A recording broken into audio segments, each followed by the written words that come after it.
Hello everyone, welcome back to Gran Turismo Historian. Today we're going to be doing 10 cars that I think should be coming back to the Gran Turismo series, plus 5 honourable mentions. Now, as you can probably tell, I'm quite ill, so my voice does sound a little bit weird, so apologies for that. Remember to check out the Patreon, link will be in the description, and I'll probably pin a comment. And also, let me know if there's any cars that aren't on this list that you'd like to see come back. I'd be more than happy to discuss that. And also don't forget to check out my Discord in the description. I'll put that as well. And yeah, let's get into the video.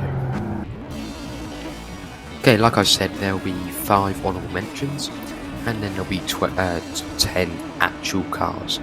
So the honourable mentions, let's get started into them. And the reason why they're not on the list is because they just don't really deserve to, really. The cars in the actual list are just, I'd prefer them to come back. But yeah, so the 15th car, the first car in the honourable mentions, will be the Dodge Viper Team Oreca, I think that's right, the race car version. It's also branded as a Chrysler in some other versions of the game. Now there's an absence of USA racing cars in Group 7. We have some Group 3 and Group 4 cars, but nothing really representing the USA in Group 2. And besides the Tomahawks, there isn't really much in Group 1 either. Therefore, I think implementing some fan favourite race cars from these classes would be beneficial. We do have some fan favourite cars in the game already, if you will, like the VW IDR, but due to limited use, they kind of get forgotten about. But if they're loved, but also have some actual purpose in the game, I think they stay relevant. There are some cars like this. The reason why this car isn't in the actual list is because we already have the Dodge Viper in the game currently. And I think there are 2 other cars which fill this particular gap a lot better. Therefore this car's only going to be honourable mentions. Now the next car is a personal favourite of mine. That is the Light Car Company Rocket. Now you may have forgotten about this car, but it is for sure very interesting. For starters, the looks inspired by 1950s and 1960s race cars. Very similar to the Honda R-Race 272 that we have on the GT7. So instead this car is actually from 2007, based off the original Rocket from the 90s.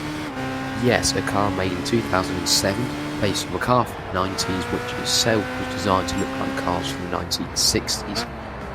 However, the weirdness doesn't stop there. The car only weighs 390 kg.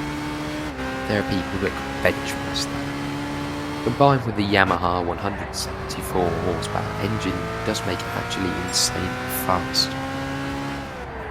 It may only have 1 litre, but the power to weight ratio is insane. And this car only appeared in Gran Turismo 6, so it's kind of not been in the game too much, but in that game it was in, it did have very much a big presence. So I would love this car to come back. I'd love to put this car in the main list, but we simply don't have enough space. Now the next car is the Peugeot 905B, the race car. Now we have most of the original LMP kind of Group C cars in the game, like the R390, Mazda 787B, that lot.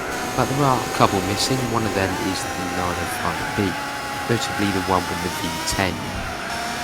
Insane horsepower of 810, one of the highest in its class, but only weighs 750 kg. Now this car is famous for that massive spoiler at the back and for some reason, very slow upshift time. Yeah, it would be nice to have some more French race cars in the game. I mean, we have a couple of Group 3 and Group 4 cars, but nothing really else that would exclude the Vision GTs, which I personally don't think are proper race cars.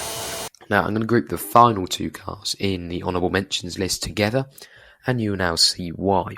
These are the BMW M3 GTR and the Mercedes CLK Touring car. They both have a lot of similarities, to be fair. Both touring cars with 4-litre V8s, producing 440 horsepower exactly for both cars. Cars have been featured in Gran Turismo 4 to Gran Turismo 6, with the Mercedes also appearing in GT3. Now I could see both of these cars going into the Group 3 class, and they would make very good additions. I prefer the Mercedes, as we already have an E46 M3 in the game, but the M3 GTR does have the better sounding engine. Have a listen to this.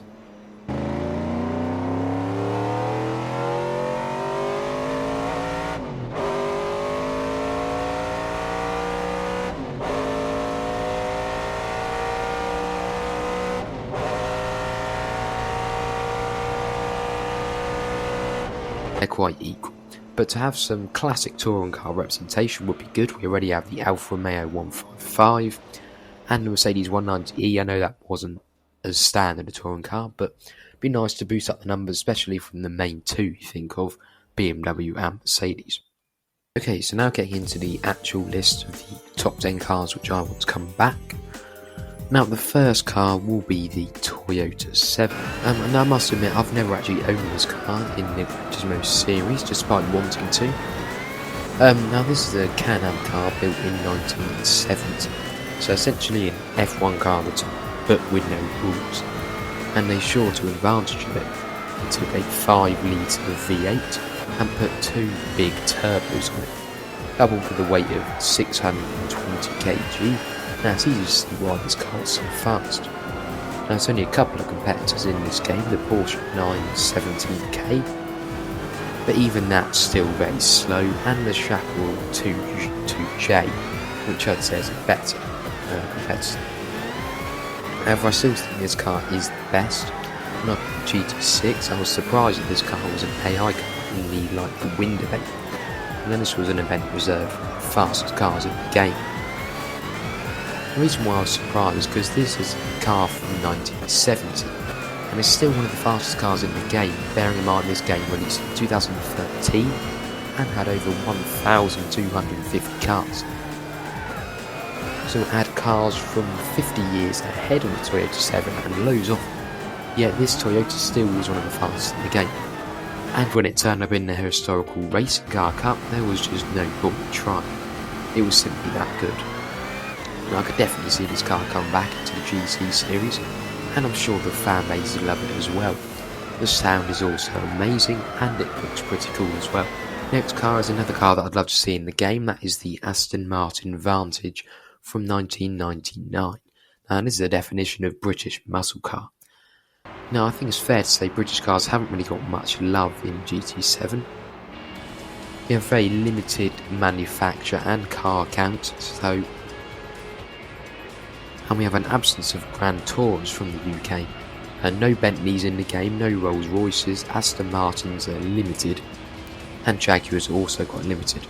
But I feel this is kind of one of the best of them all. While it may not be the fastest or the most aerodynamically efficient car, there's no denying that it was a beast. 5.3 litre V8 with twin superchargers. This is a bigger engine than the Toyota 7 just talked about, but this is in a road car. So 550 horsepower and the same number of torque. This means at 120 miles per hour you can put your foot down and you'll still be thrown into a chair. Polyphony did a very good job of capturing what this car is all about. It's got the speed to back it up as one of the fastest cars of its time, but it's physically a massive car, and it has a wide range of paint jobs showcasing just how luxurious this car really is. Now the R390 GT1 road car, or race car, sorry.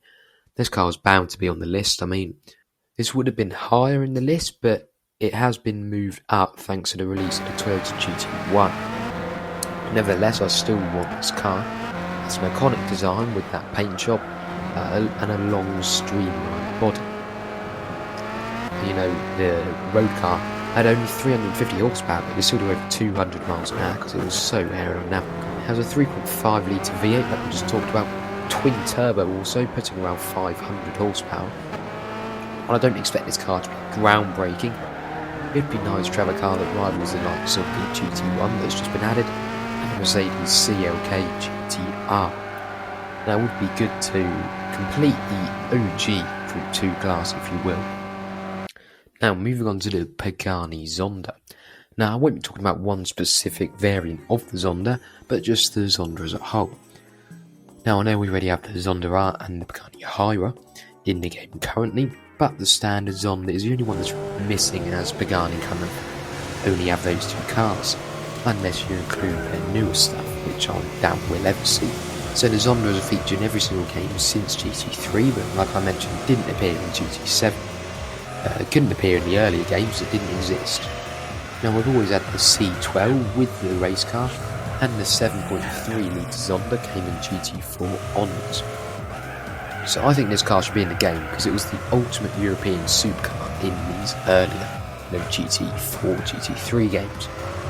So before we had Porsche, Lamborghini and Ferrari in the game, and also Bugatti, McLaren and that lot, this was the go-to sports car from Europe.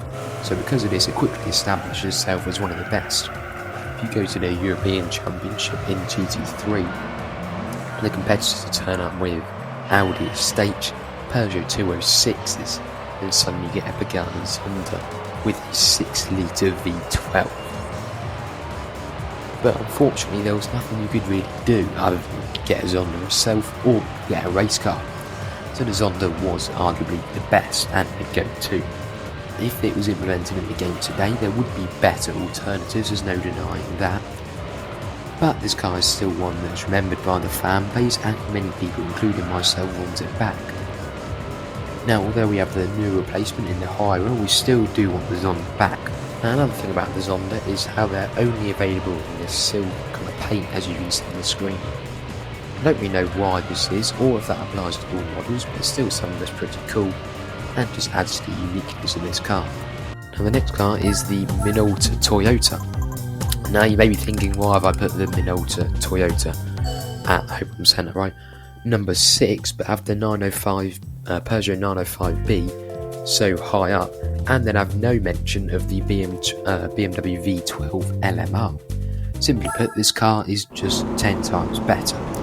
While the V12 LMR has 591 horsepower, the Minolta has 919, nearly 315 horsepower more. It was one of the fastest stock cars on GT4, I think the second fastest stock car in the game. So that means out of every single car in the game, non-upgraded, this was the second fastest, only losing out to the Nissan R92CP, I think the one we already have in GT7, another very good car by the way. And tuned, it can get to 372 miles an hour, actually the fastest car in the game. So looking at this video, you can see it does 300 miles per hour and can still turn with lots of grip. Yes, the real driving simulator. Funny thing is that we had nearly all of the old Group C cars in GT7, and the one which I think is arguably best in the bunch is the only one, or one of the ones that is not there. Now yes, it may only have a 3.2 litre V8, which next to Jaguar's XJ12 6 litre V12, the engine may seem slightly small, but don't forget it does have twin turbochargers with the boost turning right up, and it's evident that that clearly worked. So I'd love to see this car come back, but polyphony, if you are going to bring this car back, please update the engine sound.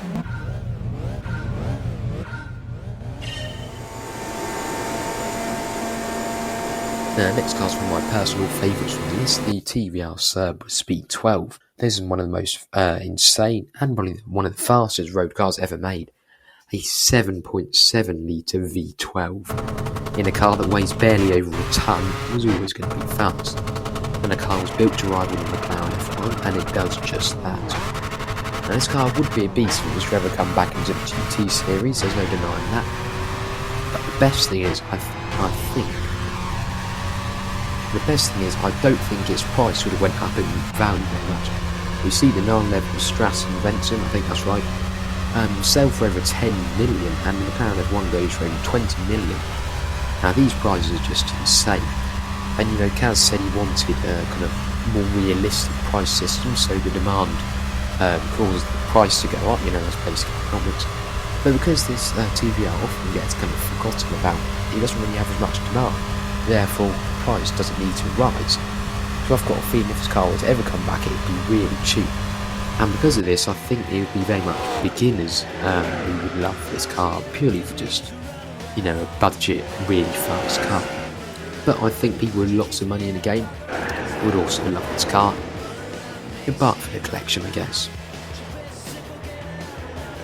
Also, a lot of these kind of newer supercars that claim, 220 miles an hour top speeds, get them from McLaren, Lamborghini, Ferrari, that, or they say, 217, 220 mile an hour top speed.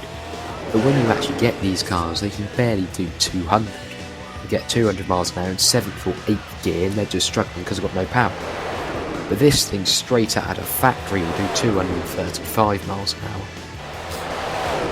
Now this is, in my opinion, the ultimate TV. I mean, we even have the TVR Tuscan in the game, so I don't see why they're not adding this. Also, one notable thing about this car and all TVRs is the paint. It does have some really iconic paint jobs. They're very different. I think they have 2 paint jobs and they paint one over the other, so depending on which angle you look, depends on which colour the car comes up. It's really cool, actually. The car in the number 4 spot is the Lotus Elise, specifically the Elise 190. Now, Lotus used F1 technology to get this car to perform so well. They used an F1 style chassis to make the car 70 kg lighter and also handle better. They implemented race car suspension, new brakes and power upgrades meant this car was very fast. Despite only having a 1.8 litre inline 4, it carries so much speed from the corners that it can actually keep up with the supercars. Now, it weighs less than 700 kg if I remember correctly. It dominates on the twisted tracks, and I think it will fit in the game perfectly for tracks like Tsukuba. I know GT7 and Lotus don't get along, and to be honest, I don't think this car will be added for a very long time until that whole situation sorts out. But it'd be nice to have it in the game. I was talking earlier about the Zonda in the European Championship, and what's interesting, in some of the more twisty tracks, the Elites could actually keep up despite having nearly a quarter of the engine size and a third of the cylinders, but they're able to almost go neck and neck. This car was really just insane. And yeah, I do really like this car, really good engineering, no fat on this car whatsoever, and yeah, I'd just love to see it in the game. The car at the number 3 spot is the Renault Space F1. This car is a one of a kind. How many minivans do you see with an F1 engine in them? And the Transit Supervan doesn't count because that hasn't been in any Gran Turismo game before. 818 horsepower F1 engine, V10 I think. And it can do over 200 miles an hour. So the problem is I don't think it'd have much use in the game, purely because it'd be a minivan and like I said, there's not really any competition. Generally, the more competition there are, the more likely they are to have races. But like the IDR cars like that, they just don't really have anything to do other than just drive around occasionally. But I think this thing would be driven around a lot. They got that iconic gold paint job, and Renault were kind of like the first ones to do this really. There was no real purpose to this car really, because a minivan you can put as much power as you want. It's just essentially just a shed at the end of the day. So its top speed and acceleration will always be limited, but it's just a funny car to race around. I think it also had like race slick tyres or something. So you can imagine this thing on the Nürburgring, it would just be insane. It'd keep up the likes of the newest 911 GT3 RS, I reckon. Okay, so the second to last car, may surprise you, is the Panos Esperante race car. I think that's right. Now I mentioned earlier about the lack of US race cars in the game, particularly from the GT2 and the GT1 class. I said about how the Viper does fill that gap, but the problem is the standard Viper, actually 2 or 3 generations of the Viper for that matter, are in the game currently, so I think there are better cars that can be added, and I believe this Panos is one of them, and if maths are correct you'd realise the number 1 spot is one of them as well. Anyway, number 2 is the Panos, like I just said. So yeah, I think this Panos will be a perfect fit into the game. It's really what GT7 needs really. They've got a low manufacture count and they haven't got many Group 2 cars from America. So if you implement a new manufacturer with a car from Group 2 in America, it's just perfect fit to me. And this car is quintessentially American. I mean, listen to us, have a look at some of these statistics. It is just quintessentially American, I think you can edit that out. So from 1998, I know the cars are all kind of around this time, it features a Ford V8 naturally aspirated 6 litre of course, 750 horsepower in all fairness, pretty good. 6-speed gearbox, and of course front engine rear wheel drive. Good top speed, pretty good acceleration, but the sound is just American muscle car, very deep V8 kind of sound. The sound of America, if you will.